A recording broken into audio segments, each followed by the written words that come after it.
आपण मागील sampling design या टॉपिकमध्ये सॅम्पलिंग डिझाइनमध्ये कोणकोणत्या महत्त्वाच्या कॉन्सेप्ट येतात, म्हणजे पॉप्युलेशन म्हणजे काय, what do you mean by sample, sampling design कशाला म्हणायचं, याबद्दलची माहिती पाहिली. त्याचबरोबर स्टेप्स इन सॅम्पल डिझाइन याबद्दलची देखील माहिती पाहिली, की युनिव्हर्स कशाला म्हणायचं, पॉप्युलेशन कशाला म्हणायचं, सॅम्पलिंग युनिट म्हणजे काय, सोर्स लीट ज्याला सॅम्पलिंग फ्रेम म्हणतात त्याचा अर्थ काय होतो, size of sample, budgetary constraint and sampling procedure, ह्या स्टेप्स ज्या आहे सॅम्पलिंग डिझाइन मधल्या त्याबद्दलची माहिती आपण पाहिली. आता criteria of selecting a sample procedure, sample procedure select करत असताना कोणत्या प्रकारच्या क्रायटेरियाचा आपण वापर करणार आहोत याबद्दलची माहिती आपण criteria of selecting sampling procedure यामध्ये पाहणार आहोत. आता लक्षात घ्या, there are two type of cost involved in sampling procedure. Sampling घेत असताना आपल्याला जनरली फक्त डाटा कलेक्ट करायचा आहे. याच्या अगोदर सॅम्पल साईज आपण निवडलेली आहे आणि ती सॅम्पलिंग आता प्रत्यक्ष आपल्याला घ्यायची. त्याच्यात दोन प्रकारचे कॉस्ट इन्व्हॉल्व असतात. एक म्हणजे डाटा कलेक्शन कॉस्ट आणि नंतर डाटा प्रोसेसिंग कॉस्ट. म्हणजे डाटा कलेक्शन करताना आपल्याला काही मॅनपॉवरची गरज असते, काही इक्विपमेंटची गरज असते आणि तो डाटा कलेक्ट करत असताना बऱ्याच वेळेस सोशल सायन्स सारख्या विषयामध्ये डाटा प्रत्यक्ष जाऊन घ्यायचं म्हणजे टाईम, मनी, ट्रॅव्हलिंग या सगळ्या गोष्टींचा विचार करावा लागतो. डेटा आल्यानंतर वेगवेगळ्या सॅम्पलमधून डेटा आपण कलेक्ट केल्यानंतर तो डेटा आपल्याला त्याच्यावर प्रोसेसिंग करावा लागतो, म्हणजे तो सेग्रिगेट करावा लागतो, त्याला कोडिंग करावं लागतं आणि कोडिंग केल्यानंतर त्याला टॅब्युलेटर फॉर्मॅटमध्ये कन्व्हर्ट करावं लागतं. याला एक वेगळ्या प्रकारची कॉस्टची गरज असते. जर डाटा कलेक्शन हे लार्ज स्केलवर असेल, नॅशनल लेवलला असेल, स्टेट लेवलला असेल आणि डेटा जेव्हा तुमचं सॅम्पलिंग फ्रेम जेव्हा लार्ज असते त्यावेळेस याची कॉस्ट ही खूप मोठ्या प्रमाणात लागते. तर ह्या कास्टमध्ये चुका होऊ नये, पुन्हा पुन्हा त्या गोष्टी जाऊन कलेक्ट करणं शक्य होत नाही, म्हणून सॅम्पलिंग कलेक्शन करत असताना, सॅम्पलिंग घेत असताना आपल्याला सॅम्पलिंग डिझाइन परफेक्ट करणं गरजेचं आहे. नाहीतर आपल्या रिसर्च प्रोजेक्टची कॉस्ट ही वाढू शकते. तर हे करत असताना, सॅम्पलिंग कलेक्शन करत असताना आपल्याला सॅम्पलिंग डिझाइनमध्ये कोणकोणते एरर होतात किंवा सॅम्पलशी रिलेटेड कोणकोणते एरर असतात ते लक्षात घेतले पाहिजे. तर त्या सॅम्पलिंग करत असताना दोन प्रकारची एरर येण्याची शक्यता असते. एक म्हणजे सिस्टमॅटिक बायस, त्याला which result from the error in sampling procedure, म्हणजे सॅम्पलिंग प्रोसिजर करत असताना, सॅम्पल ॲक्च्युअल कलेक्ट करत असताना ज्या काही चुका होतात त्याला सिस्टमॅटिक बायस म्हणतात. मग आता फॉर एक्झाम्पल आपण सॅम्पल सिलेक्शन करताना जर काही चूक झालेली असेल तर तो सिस्टमॅटिक बायसचा एरर होतो. किंवा आपण जे इन्स्ट्रुमेंट वापरत आहोत, क्वेश्चनरी म्हणा किंवा एखादं फिजिकल इन्स्ट्रुमेंट वाढत असं ते जर डिफेक्टिव्ह असेल तरी सिस्टमॅटिक बायस येण्याची शक्यता असते. त्यानंतर सॅम्पल सिलेक्शन, आपण जे सॅम्पल निवडलेलं आहे ते सब्जेक्टिव्हिटी असेल, त्यामध्ये बायस्ड असेल तर सिस्टमॅटिक बायस येण्याची शक्यता असते. तर ते कोणकोणत्या प्रकारचे आहे एरर आपण ते डिटेलमध्ये पाहणार आहोत. कोणकोणत्या फॅक्टरमध्ये ते एरर होतात. सॅम्पलिंग एरर म्हणजे सिस्टमॅटिक बायस, म्हणजे जे सॅम्पलिंग प्रोसिजरमध्ये जे एरर असतात त्याला सिस्टमॅटिक बायस म्हणतात. तर sampling error which deals with the random variation in sample estimate around the true population parameters. Sampling error म्हणजे काय, की तुम्ही सॅम्पल निवडलेले आहे, सॅम्पल सिलेक्शन जे केलेलं आहे ते बायस पद्धतीने केलेलं आहे, रॅन्डम व्हॅरिएशन नी केलेलं आहे आणि ते व्हॅरिएशन जेव्हा आपण कलेक्शन करतो, ते सॅम्पल कलेक्ट करतो तेव्हा ते रिप्रेझेंटेटिव्ह नसेल, ते सॅम्पल पॉप्युलेशनला रिप्रेझेंट करणार नसेल तर सॅम्पलिंग एरर येण्याची शक्यता असते. आता ह्या दोन प्रकारचे एरर म्हणजे सॅम्पलिंग प्रोसिजर मधली एरर आणि सॅम्पलिंग घेताना प्रत्यक्ष सॅम्पलिंग मधली एरर, ह्या दोन्ही एरर जर आपल्याला काढायच्या असतील तर ह्या कोणकोणत्या एरर आहे, तर बघा त्यातलं पहिला एरर आहे इनएप्रोप्रिएट सॅम्पलिंग फ्रेम. म्हणजे if the sampling frame is inappropriate with the biased representation of population it will result in a systematic bias. मी सांगितलं तुम्हाला की आता कंपनीचे कामगार म्हणजे सॅटिस्फॅक्टरी वर्कर फॅक्टरी आपल्याला सर्वे घ्यायचा आहे आणि त्याच्यामध्ये फक्त एकाच प्रकारच्या वर्कर्सचं आपण सिलेक्शन केलेलं आहे. कारण प्रॉब्लेम्स त्याच्याशी जास्त संबंधित असतील म्हणून आपण कदाचित फक्त प्रोडक्शन रिलेटेड वर्कर्सचा जर आपण विचार केला तर तो सॅम्पलिंग त्या कंपनीच्या वर्कर्सशी रिप्रेझेंटेटिव्ह पॉप्युलेशनशी रिप्रेझेंटेटिव्ह होणार नाही. म्हणजे काय की फॅक्टरीचे वर्कर्स जे असतात त्याच्यामध्ये मॅनेजमेंट लेवलचे वर्कर आहे, कंपनीच्या मालकांशी रिलेटेड काही सदस्य, ऑर्गनायझेशनचे काही ट्रस्टी सदस्य असतात, त्याच्यानंतर प्रोडक्शन रिलेटेड आहे, मार्केटिंग रिलेटेड आहे. ह्या सगळ्यांचा एकंदरीत परिणाम कंपनीच्या इन्कमवर होत असतो आणि त्याप्रमाणे त्याचे रिटर्न्स वर्कर्सला मिळत असतं किंवा जे वर्क कल्चर असतं ते ह्या सगळ्यांशी निगडीत असतं. म्हणून एकाच प्रकारचे फक्त प्रोडक्शन रिलेटेड जे वर्कर्स आहे त्यांचा सॅटिस्फॅक्टरी सर्वे घेतला तो बायस्ड होणार. It is not represented population. त्या जे कंपनीचं जे टोटल पॉप्युलेशन आहे म्हणजे टोटल वर्कर्स आहे त्याचं ते रिप्रेझेंटेटिव्ह प्रातिनिधिक स्वरूपामधलं सॅम्पल होणार नाही आणि म्हणून त्याला म्हणायचं इनॲप्रोप्रिएट सॅम्पलिंग फ्रेम्स.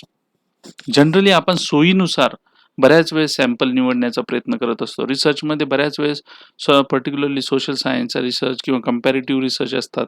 त्याच्यामध्ये ह्या घटना घडत असतात की आपल्याला ॲक्सेसेबल काय आहे त्याचं आपण सॅम्पल घेऊन मोकळे होतो. परंतु त्यामुळे सिस्टमॅटिक बायस निर्माण होण्याची शक्यता असते आणि ते जे घेतलेलं सॅम्पल आहे it is not truly represent the population. दुसरं आहे डिफेक्टिव्ह मेजरिंग डिव्हाइस. मी सांगितलं की काय बऱ्याच वेळेस आपण दोन प्रकारचे मेजरिंग डिव्हाइस असतात सोशल सायन्स स्टडीजमध्ये किंवा डायग्नोसिस स्टडीजमध्ये. क्वेश्चनेअर नावाचं एक जी टेक्निक्स असते की ज्याच्यामध्ये आपण पार्टिसिपेंट्स जे झालेले असतात रिसर्चमध्ये सॅम्पल म्हणून त्यांना आपण क्वेश्चनेअर देतो आणि क्वेश्चनेअर दिल्यावर ती क्वेश्चनेअर त्यांनी भरून द्यायची असते. परंतु क्वेश्चनेअर मुळीच चुकीची असेल तर घेतलेलं सॅम्पल हे वेस्ट ऑफ टाइम आणि वेस्ट ऑफ मनी असणार आहे. म्हणून क्वेश्चनरी व्यवस्थित आहे की नाही हे सुरुवातीला चेक केलं पाहिजे, त्याचा पायलट स्टडी झाला पाहिजे आणि तरच आपण ते क्वेश्चनेअर हे डेटा कलेक्शनसाठी वापरू शकतो. म्हणून इथं म्हटलेलं आहे defective measuring device. Interview techniques बऱ्याच वेळेस वापरल्या जातात सोशल सायन्सच्या स्टडीजमध्ये आणि ह्या इंटरव्ह्यू टेक्निकमध्ये इंटरव्ह्यू घेणारा आणि इंटरव्ह्यू देणारा या दोघांनाही कशा प्रकारे इंटरव्ह्यू फेस करायचा आहे आणि कसा घ्यायचा आहे याची जर माहिती नसेल तर मोठ्या प्रमाणामध्ये सॅम्पलिंग एरर येण्याची शक्यता आहे, डेटा कलेक्शनमध्ये एरर येण्याची शक्यता आहे. आणि इंजिनिअरिंग असेल किंवा मेडिकल असेल याच्यामध्ये बऱ्याच वेळेस आपण काहीतरी इन्स्ट्रुमेंट वापरत असतो, मेजरिंग डिव्हाइस वापरत असतो, फिजिकल मेजरिंग डिव्हाइस वापरत असतो आणि ते मेजरिंग डिव्हाइस जर चुकीचं असेल तर निश्चितपणे डिफेक्टिव्ह अशा स्वरूपाचा डेटा येण्याची शक्यता असते. आता कोरोनाच्या काळामध्ये देखील आपण बरेच प्रश्न विचारलेले आहे की जी रॅपिड टेस्ट आहे त्या रॅपिड टेस्टचं जे इन्स्ट्रुमेंट आहे ते बऱ्याच वेळेस पॉझिटिव्ह दाखवतं. याचा अर्थ काय की ते डिफेक्टिव्ह असण्याची शक्यता आहे आणि म्हणून त्याची व्हॅलिडिटी वर मोठे प्रश्नचिन्ह निर्माण झालेले आहे आणि म्हणून जे नंबर ऑफ कोरोना पेशंट्स आहे ते कोरोना पेशंट्स वाढतायत याचं एक कारण सुद्धा हे असू शकतं की डिफेक्टिव्ह मेजरिंग डिव्हाइसेस. म्हणजे थोडक्यात काय की जो डेटा कलेक्ट होत आहे तो डेटा कधी कधी मेजरिंग डिव्हाइसमुळे सुद्धा चुकीचा होऊ शकतो.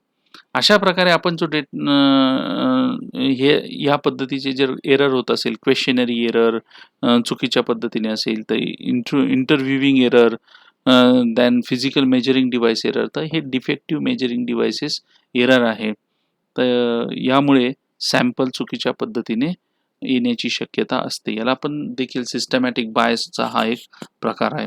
आता आहे नॉन रिस्पॉन्डंट. हा एक मेजर प्रॉब्लेम सोशल सायन्सच्या रिसर्चमध्ये असतो की आपण जेव्हा क्वेश्चनेअर पाठवतो आणि त्या क्वेश्चनेअर भरून आल्यानंतर आपल्याला बऱ्याच वेळेस अशा क्वेश्चनेअर्स मिळतात की ज्या नॉन रिस्पॉन्डंट, फक्त नाव टाकलेलं आहे आणि सबमिट केलेलं आहे.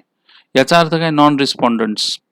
हा नॉन रिस्पॉन्डन्स एका लेवलपर्यंत असेल, 2% 3% असेल तर ते कन्सिडरेबल होऊ शकतं. पण मोर दॅन 2 to 3% जर तो नॉन रिस्पॉन्डन्स एरर असेल, तर त्यामुळे देखील सॅम्पलिंगमध्ये आलेले नॉन रिस्पॉन्सचा आकडा हा खूप मोठा होतो आणि त्याचा इफेक्ट तुमच्या रिसर्च जे तुम्ही टॅब्युलेशन करणार आहोत, ॲनालिसिस करणार आहोत, त्याचं मेजरमेंट करणार आहात, त्यावेळेस मोठ्या प्रमाणात होतो आणि अशा वेळेस सिस्टमॅटिक बायस येण्याची शक्यता असते. मग असे जे नॉन रिस्पॉन्डंट आहे, त्यांना आपण काळजीपूर्वक हँडल केलं पाहिजे. आता हे हँडल कसं करणार? जर समजा एखाद्या सोशल सायन्सच्या रिसर्चमध्ये मोर दॅन 2 to 3% हे नॉन रिस्पॉन्डंट असेल, तर नॉन रिस्पॉन्डन्स कोणत्या प्रकारचे नॉन रिस्पॉन्डंट आहे, त्याचं कॅल्क्युलेशन करून, ते मार्क्स करून त्याची एक वेगळी लिस्ट बनवावी आणि तेवढा सर्व्हे पुन्हा नवीन सॅम्पलिंग साईज निवडावी आणि त्यांच्याकडून तो करून घ्यावा. म्हणजे नॉन रिस्पॉन्डंट एरर जो असतो तो आपल्याला मिनिमाइज करता येतो. दुसरा आहे चौथ्या प्रकारचा एरर जो सॅम्पलिंग डिझाईनमध्ये किंवा सॅम्पल घेताना होऊ शकतो, तो इंटरमिनन्सी प्रिन्सिपल. आता इंटरमिनन्सी प्रिन्सिपल म्हणजे काय? तर इथे एक्झाम्पल, एक अतिशय सुंदर एक्झाम्पल दिलेले आहे. की sometime we find that individual acts differently when kept under observation that when they do when kept in non-observed situation. आता ऑब्झर्वेशन सिच्युएशन आणि नॉन ऑब्झर्वेशन सिच्युएशन याच्यामध्ये इंडिव्हिज्युअल जे असतात, फॉर एक्झाम्पल कंपनीतच आपण म्हटलं की प्रोडक्शन करताना आपण वर्करला ऑब्झर्व करणार असं म्हटलं की त्याच्या वर्तनात बदल होणार आणि अनऑब्झर्वड जेव्हा असेल तेव्हा वर्तनात बदल असं होणार. मग याच्यावर आपल्याला ट्रू सॅम्पलिंग किंवा ट्रू ऑब्झर्वेशन मिळणार नाही. अशा वेळेस आपल्याला ही काळजी घ्यावी लागेल की त्या वर्कर्सला न कळता आपण ते ऑब्झर्वेशन केलं पाहिजे. फॉर एक्झाम्पल इथे सांगितलेले, if workers are aware that somebody is observing them in a course of work study on the basis of which the average length of time to complete the task will be determined and accordingly the quota will be set for prize work. They generally tend to work slowly in comparison to the speed with which they work if kept and unobserved. Thus, the intermittency principle may also be cause a systematic bias. समजा एखाद्या वर्करला एका प्रकारच्या कामासाठी जे workers निवडलेले आहे ते काम करताना किती वेळेमध्ये किती काम पूर्ण करता याचं ऑब्झर्वेशन आपण करणार आहोत आणि वर्कर्सला असं वाटत असेल की आपल्याला ठरलेलं काम जे आहे ते दिलेलं काम जर आपण लवकर पूर्ण केलं तर आपला जो काम दिला गेलेला जो कोठा आहे तो वाढण्याची शक्यता आहे. अशा वेळेस तो वर्कर स्लोली काम करतो की जेणेकरून थोडं काम ठरवून दिलेल्या टायमामध्ये पूर्ण करता येईल आणि ऑन द कॉन्ट्ररी अनऑब्झर्वड असताना त्याच वर्करचा कामाचा स्पीड हा जास्त असण्याची शक्यता असते.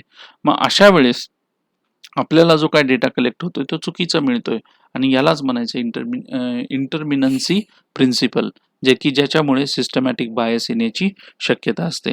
तर या गोष्टी सुद्धा आपल्याला ऑब्झर्वेशन करताना लक्षात आलं पाहिजे की आपण जो सॅम्पल घेत आहे त्याला ऑब्झर्व करत असताना त्याला ऑब्झर्वेशन नॅचरल पद्धतीने त्याचं ऑब्झर्वेशन नॅचरल पद्धतीने करता यावं म्हणून त्याला बऱ्याचशा गोष्टी माहिती नसताना केलेलं ऑब्झर्वेशन आणि त्याला माहीत असताना केलेलं ऑब्झर्वेशन यामध्ये फरक येतो. म्हणून ही काळजी डेटा कलेक्शन करत असताना एस्पेशली ऑब्झर्वेशन टेक्निक वापरत असताना दिलं गेलं पाहिजे. दुसरी गोष्ट, बऱ्याच वेळेस आपण क्वेश्चनरी दिल्यानंतर ही माहिती आपण द्यावी का, दिली तर आपण कुठेतरी चुकीची माहिती म्हणजे आपण फसू अशी पण भावना क्वेश्चनरी सबमिट करणाऱ्यांच्या मनात असते. म्हणून हा इंटरमिनन्सी प्रिन्सिपल हा आपल्याला ऑब्झर्वेशन टेक्निक, इंटरव्ह्यू टेक्निक किंवा क्वेश्चनरी टेक्निक याच्यामध्ये पाहायला मिळतो. तर या गोष्टी एक लक्षात घेणं गरजेचं आहे ज्यावेळेस आपण डेटा कलेक्ट करतो. Natural bias in reporting the data. आता मी सांगितलं की बऱ्याच वेळेस जो एखादा व्यक्ती असतो तो आपल्या नॅचरल पद्धतीने जेव्हा बोलतो त्यावेळेस वेगळ्या प्रकारचे रिस्पॉन्स देतो. पण ज्यावेळेस आपल्याला रेकॉर्ड करायचा आहे त्याने सांगितलेल्या गोष्टी, त्यावेळेस मात्र तो वेगळ्या पद्धतीने रिस्पॉन्ड करतो. बऱ्याच वेळेस हा डेटा ऑफिशियली यूज होणार आहे, अशा वेळेस चांगलाच डेटा दिला गेला पाहिजे ना, अशी एक भावना, नॅचरल भावना असते. म्हणजे बऱ्याच वेळेस कंपॅरेटिव्ह स्टडीमध्ये आपण जेव्हा एखादा ऑर्गनायझेशनचा स्टडी करत असतो आणि तिथल्या वर्कर्सला ऑर्गनायझेशनबद्दल काही प्रश्न विचारतो, तर नॅचरली ऑर्गनायझेशन हे चे कर्मचारी हे ऑर्गनायझेशनबद्दल ट्रू फॅक्ट सांगण्याऐवजी केवळ स्तुती करत असतात. अशा वेळेस देखील नॅचरल बायस येण्याची शक्यता असते. काही सोशल स्टडीजमध्ये देखील अशा घटना घडतात. For example, there are usually downward bias in the income related data by the government taxation department, whereas we find the upward by us in the income data collected by the social organization. जेव्हा government taxation मध्ये आपण एखाद्याला income विचारला जातो, त्यावेळेस income दाखवताना तो व्यक्ती कमी प्रमाणात इन्कम दाखवतो, कारण त्याच्यानुसार त्याला टॅक्स पडणार असतो. पण तेच जर आपण एखाद्या सामाजिक ऑर्गनायझेशनला किंवा व्यक्तीशी बोलताना आपला इन्कम सोर्स सांगताना निश्चितपणे आपण जास्त कमवत आहोत अशा प्रकारचा इन्कम सोर्स दाखवला जातो, की जेणेकरून एक ती समाजातली प्रतिष्ठा म्हणून चुकीच्या पद्धतीने आपला आहे त्यापेक्षा जास्त इन्कम सोर्स दाखवण्याचा प्रयत्न केला जातो. म्हणजे टॅक्सेशन घेत असताना इन्कम सोर्स हा कमी दाखवला जातो, कारण टॅक्स पडतो. तर सामाजिक प्रतिष्ठा जपताना आहे त्यापेक्षा जास्त एक्झॅगरेटेड करून इन्कम सोर्स दाखवला जातो. याचा अर्थ काय, की हे नॅचरल आहे. सिच्युएशन प्रमाणे माणूस वेगवेगळ्या प्रकारचे रिस्पॉन्ड देतो, which may true or may not true. मग अशा वेळेस आपल्याला हा नॅचरल बायस जो प्रॉब्लेम आहे तो सिस्टमॅटिक बायस निर्माण करतो सॅम्पलिंगमध्ये, आणि ते देखील आपल्याला कन्सिडरेशन करावं लागणार आहे. Sampling error are the random variation in the sample estimated around the true population parameter. It means sampling error occurs due to the wrong sampling or nature of sampling. सांगितलं की सॅम्पलिंग हे generally त्या पॉप्युलेशनचं representative असतं, म्हणजे प्रतिनिधित्व करत असतं. आणि जर ते सॅम्पलिंग एरर चुकीच्या पद्धती होण्याची दोन कारणं आहे. एक रॉंग सॅम्पलच आपलं मुळातलं रॉंग पद्धतीने घेतलं असेल, किंवा नेचर ऑफ सॅम्पलिंग घेत असताना ह्या ज्या वरच्या ज्या घटना असतात त्या जर चुकीच्या पद्धतीने होत असतील, तर the sampling error is usually called the precision of sampling plan. Precision of sampling plan म्हणतात सॅम्पलिंग एररला. आणि जे प्रिसिजन ऑफ सॅम्पलिंग प्लॅन म्हणजेच थोडक्यात सॅम्पलिंग एरर जर आपल्याला कमी करायचा असेल तर सॅम्पल साईज वाढवणं हा एक त्याच्यावरचा उपाय आहे. प्रिसिजन केव्हा होणार, की जेव्हा सॅम्पल साईज वाढवणार, म्हणजे पर्सेंटेज काय होणार, सॅम्पलिंग एररचं कमी होणार. पण बऱ्याच वेळेस कॉस्ट हा जो आहे एक फॅक्टर असतो, की लार्ज स्केलवर सॅम्पलिंग घेण्यासाठी लागणारी कॉस्ट, मी जी तुम्हाला दोन प्रकारची कॉस्ट सांगितली होती, डाटा कलेक्शनची कॉस्ट आणि डाटा प्रोसेसिंगची कॉस्ट, ही वाढते. त्याच्यामुळे बऱ्याच वेळेस सॅम्पलिंग हे मर्यादित घ्यावं लागतं, आणि म्हणून सॅम्पलिंग डिझाईन हे योग्य असणं अत्यंत आवश्यक आहे. लक्षात घ्या की सॅम्पलिंग घेत असताना सिस्टमॅटिक बायस आणि सॅम्पलिंग एरर या दोन प्रकारच्या गोष्टी घडत असतात, आणि त्याच्यासाठी inappropriate sampling frame, defective measuring device, non रिस्पॉन्डंटचा प्रॉब्लेम, इंटरमिनन्सी प्रिन्सिपल आणि natural bias in reporting the data, या 5 प्रकारचे एरर आपल्याला सॅम्पलिंग प्रोसिजरमध्ये किंवा सॅम्पल घेत असताना मिळतात, की ज्याच्यामुळे सॅम्पलिंगमध्ये सिस्टमॅटिक बायस आणि सॅम्पलिंग एरर येण्याची शक्यता असते. तर सॅम्पलिंग घेत असताना जनरली सोशल सायन्समध्ये खूप काळजी घ्यावी लागते. आता नेक्स्ट टॉपिक आहे characteristics of good sampling design. Good sampling design म्हणजे काय, तर जे सॅम्पलिंग डिझाईन पॉप्युलेशनला योग्य प्रकारे ट्रूली रिप्रेझेंट करत असेल ते sampling design is called good sampling design. Sampling design must be such which result in a small sampling error. कमीत कमी म्हणजे वरच्या ज्या 5 गोष्टी सांगितलेल्या आहेत त्या जर आपल्याला कमी करता आल्या तर निश्चित सॅम्पलिंग एरर कमी होणार आहे आणि सॅम्पलिंग एरर कमी असेल तर त्याला गुड सॅम्पलिंग डिझाइन असं म्हणता येईल. Sampling design must be such viable in the context of the fund available for the research study. Sampling मी सांगितलं की सॅम्पलिंग एरर जर कमी करायचं असेल तर सॅम्पल साईज वाढवायची. परंतु प्रत्येक वेळेस सॅम्पल साईज वाढवणं शक्य होत नाही कारण कॉस्ट हा एक मॅटर करत असतो आणि त्यामुळे कमीत कमी कॉस्टमधून चांगल्यात चांगल्या प्रकारचं सॅम्पल कसं घेता येईल हे दाखवणारं sampling design is called good sampling design. Sampling design must be such so that systematic bias can be control in a better way. Sampling design असं असावं की जे सिस्टमॅटिक बायस आहे, म्हणजे सिस्टमॅटिक बायस म्हणजे काय सांगितलं, which results from the error in sampling procedure. Sampling घेत असताना, डेटा कलेक्ट करत असताना तिथे कोणत्याही प्रकारचा एरर, प्रोसिजरमध्ये एरर येऊ नये अशा प्रकारच्या याला सॅम्पलिंग सिस्टमॅटिक बायस म्हणतात. हा सिस्टमॅटिक बायस कंट्रोल करता यावा असं सॅम्पलिंग डिझाइन असणं गरजेचं आहे. Sample should be such that the result of the sample study can be applied in general for the universe with the reasonable level of confidence. Sampling design असं असावं की ते सहजपणे अप्लाय करता आलं पाहिजे युनिवर्सला. ते युनिवर्स म्हणजेच त्याला पॉप्युलेशन, युनिवर्सला सिमिलर शब्द काय, पॉप्युलेशन म्हणजे total sample size, total participative atoms, त्याला युनिवर्स म्हटलेलं आहे. तर त्याला रिप्रेझेंट करणारं असावं आणि कॉन्फिडन्सनी आपल्याला ते सॅम्पलिंग प्रोसिजर वापरता यावी अशी असावी, म्हणून त्याला गुड सॅम्पलिंग म्हणायचं. तर अशा प्रकारे 5 कॅरेक्टरिस्टिक्स आहे सॅम्पलिंग डिझाइनची की चांगलं सॅम्पलिंग डिझाइन कोणाला म्हणायचं. आता सॅम्पलिंग डिझाइनचे जे प्रकार आहे ते आपण पुढील व्हिडिओमध्ये पाहू. आत्ताच्या व्हिडिओमध्ये आपण फक्त सॅम्पलिंग एरर कसे असतात आणि सॅम्पलिंग एरर कशामुळे निर्माण होतात आणि गुड सॅम्पलिंग डिझाइन काय आहे याबद्दलची माहिती पाहिली. आता different type of sampling design याची माहिती आपण पुढे पाहूया. थँक्यू.